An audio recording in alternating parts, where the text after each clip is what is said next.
Debaran terus dirasai apabila Liga Super musim 2024-2025 akan bermula pada awal Mei nanti dan pastinya hari demi hari banyak perkembangan. Persoalan yang lalu di semua media sosial kita. Benar atau tidak? Pastinya kita perlukan pakar untuk mengulas lanjut tentang perkara ini, Dayang. Betul tu Zaki, dan untuk kepastian tentang jendela perpindahan keluar masuk pemain bagi edisi kali ini, that is why kami bawakan kepada anda the one, the only Zulhelmi Zainal Azam, wartawan Tersohor Astro Arena di studio. Hai Zul. Hai Dayang, jumpa lagi. Jumpa Hai lagi. Zaki, apa khabar? Sihat, Alhamdulillah. Selalu Okey, jumpa terbaik. Zul lately ni kan. Okey Zul, dulu Yep. you tengok tak wrestling? Wrestling memang saya minat Stone Cold. Ke you minat Undertaker? Undertaker pun boleh lah. Sebab I lately ni banyak dengar muzik Undertaker tu sebab video Okey. Forest Theory. Oh ya, betul. So, Memang yes, kita nak talk about that lah. Dia macam kembali ke dalam kehidupan kita. Maybe Zul Kita, ada eh? Zaman-zaman kita lah. Zaman-zaman kita. Ha. Maybe Zul ada ulasan tersendiri tentang U-turn yang dilakukan oleh Forest Theory ni? okey, betul.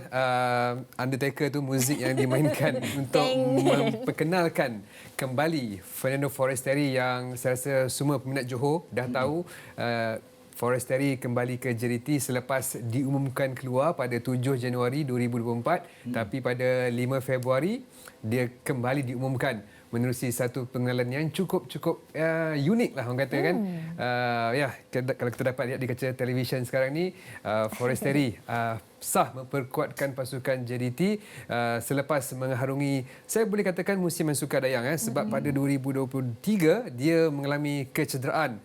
Saya ingat lagi ketika aksi final Piala FA dia mengalami kecederaan lutut dan kemudiannya terpaksa disisirkan dalam beberapa perlawanan, dan selepas itu Forestieri keseluruhannya telah menjaringkan 22 gol tak silap saya. Dan untuk keseluruhan untuk musim 2022 dan 2023, 47 gol untuk 69 penampilan. Tetapi dari segi statistik jaringan ada sedikit menurun berbanding musim pertama pada 2022. Kenapa dia dikekalkan? Saya dapat informasi mungkin kemungkinan hasrat JDT untuk mendapatkan pemain yang dikehendaki tak available, tak boleh ditandatangani, dan itu atas faktor itu Forestieri membuat pusingan you kembali bersama JDT. So itulah dia backstory dia kan Zaki. Ya. Dan itu tentang Forestieri lah. Dan sekarang kita nak dapatkan sikit perkembangan tentang pertahanan negara yang baru-baru ni juga ada kaitan dalam sehari dua ni. Alright. Dengan tekan aircon dengan suhu darjah 21, letak pula cool dekat situ. Ya. Adakah dia dikaitkan dengan Orang cool ni pun ada kan nanti? Sebenarnya jawapan tu dah ada dekat video tadi. Kan? Mungkin kita boleh playback balik video Forestieri tadi. Okey, ni adalah Forest Theory, tapi yang juga menarik perhatian adalah cool. Kenapa ada cool tu Zul? Cool dengan suhu 21 Celsius. 21. Betul. Tu nombor siapa tu? Itu nombor JC Coles. Ini seolah memberi satu Hint. bahawa Coles akan ke JDT. Sebenarnya benda ni atau perkara ni bukan benda baru tau. Sebab ketika saya mendapat peluang untuk temu ramah secara eksklusif bersama pemilik klub JDT, Tunku Ismail Sultan Ibrahim, tahun lepas, beliau mendedahkan memang Coles berada dalam perancangan JDT.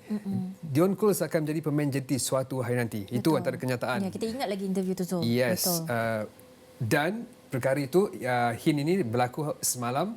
Jadi menguatkan lagi lah kehadiran Coles. Pada ketika saya menemu ramah Coles di Doha baru-baru ini, beliau ingin keluar ataupun explore Liga Jepun atau Liga Korea.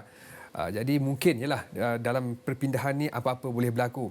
Tetapi pada ketika kita mengatakan Coles akan ke JDT, sebenarnya saya juga memperoleh maklumat bahawa Coles juga mendapat tawaran ataupun diminati oleh pencabar JDT. Untuk Zaki ataupun Dayang, siapa pencabar JDT? Usan? Kawasaki? Pencabar JDT? Di mana? Di Liga Malaysia Liga Malaysia ataupun dulu. Di mana-mana? di mana-mana? Kalau pilih satu? Kalau dekat Korea, sama ada Usan atau Frontale. Kawasaki Frontale. Nampak, itu domestik. Tapi ramai yang mengatakan kalau domestik is Selangor lah. Of course. Tapi sebenarnya bila cakap pencabar JDT ni, dia boleh menyeluruh lah orang Betul. kata kan. JDT ni dah worldwide sangat. Worldwide. Kita Mungkin susah menjadi nak pilih. macam Zaki cakap Kawasaki Frontale, mungkin Ataupun perusahaan Ulsan Hyundai, kan. Tetapi itulah yang berlaku ketika ini. Saya difahamkan pencabar JDT juga ditawarkan ataupun ejen kepada pemain tersebut saya difahamkan telah menawarkan khidmat Dion Cruz kepada pencabar JDT. Tak tahu siapa, mungkin kita menantikan, tetapi atas indikasi yang kita dapat lihat sebentar tadi, nampak 90% itu ke JDT. Mungkin bukan sekarang ataupun dalam masa dekat kerana kontrak Dion Cruz akan berakhir pada Jun 2024. Jadi mungkin selepas Jun 2024. So last year tu bila interview eksklusif tu kata suatu hari nanti tu mungkin lepas bulan Jun. Mungkin lepas bulan Jun, yes. I'm like Sejurus excited. berakhir kontrak. Ya, Dion Cruz pemain kelahiran Kuching Sarawak. Kan, of course. Orang kampung saya tu. Okey, kita pun nak jugalah dapatkan perkembangan bek kiri KL City sebab ada jugalah berita yang macam kurang best kita dengarkan. Yep. Apabila ada dakwaan bahawa bila Nazrul ni cedera, isterinya terasa hati apabila pihak pasukan tak ada melawat dekat hospital and bil hospital pun tidak ditanggungkan dengan sewajarnya. Apa cerita sebenarnya, Zul? Okey, betul. Beberapa hari lepas gambar itu viral di media sosial Nazrul Naim dengan pakaian hospital, kaki berbalut selepas menjalani pembedahan kan, mengatakan pemain ini tidak diberi kebajikan yang baiklah.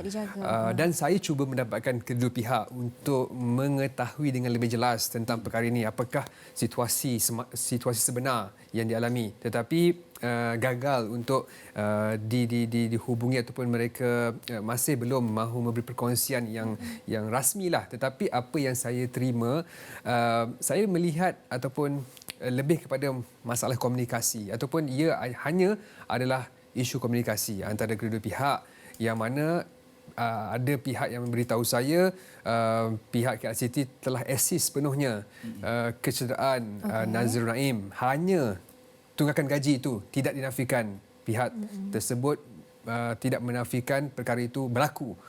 Mungkin kekecewaan isteri yang menyebabkan beliau meluahkan perasaan dengan penuh emosi yang secara tak langsung terus mengaitkan dengan isu kebajikan pemain.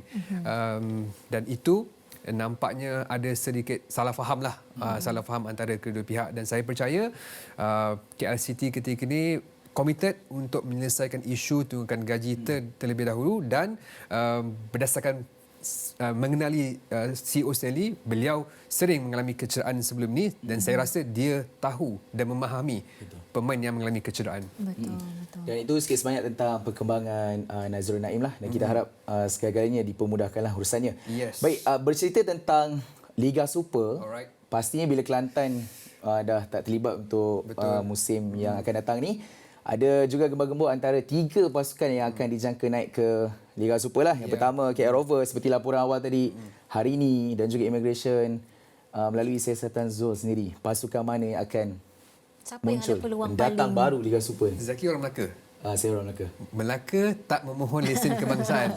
Itu dah disahkan, tak memohon secara memohon lesen ataupun macam mana, dia punya satu istilah. MFL telah memberi satu ruang untuk kelab terbit memohon dalam satu istilah luar biasa tau. Hanya 3 pasukan je yang membuat perkara itu. Seperti yang kita laporkan tadi, KL Rovers, Immigration dan hari ini FT. Tetapi apa yang saya terima maklumat, 3 pasukan ni saya boleh katakan 2 lah. 2 tidak berminat. Tidak berminat sebenarnya untuk menyertai, tapi mereka tidak menyatakan secara rasmi kan.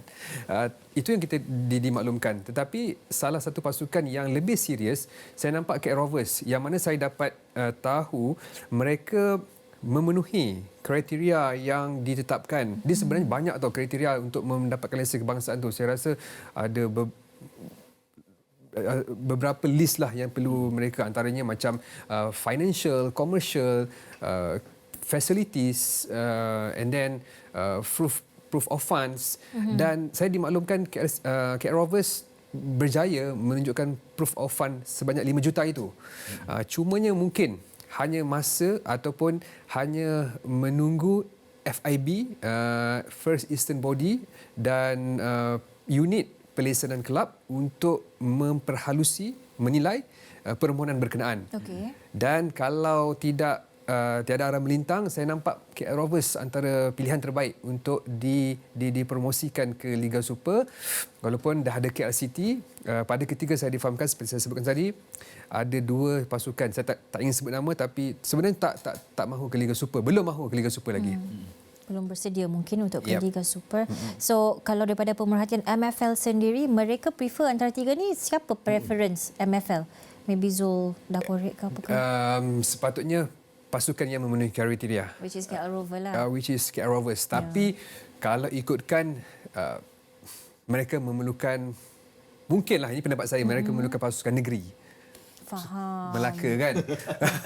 Tapi itulah Melaka yang dicanang sebelum ni. Tapi mungkin mereka tidak dapat memenuhi perkara itu. Jadi mungkin tak dapatlah, tapi anything can happen lah. Melaka dengan masalah-masalah sebelum ni dah settle ke? Dia Melaka yang berlainan sebenarnya. Okey. Pasukan yang Melaka yang berlainan. Kalau kita tahu pasukan M3 yang bermain itu adalah Melaka FC, tapi Melaka yang memohon ni tak silap saya adalah Melaka di pihak persatuan. Alright.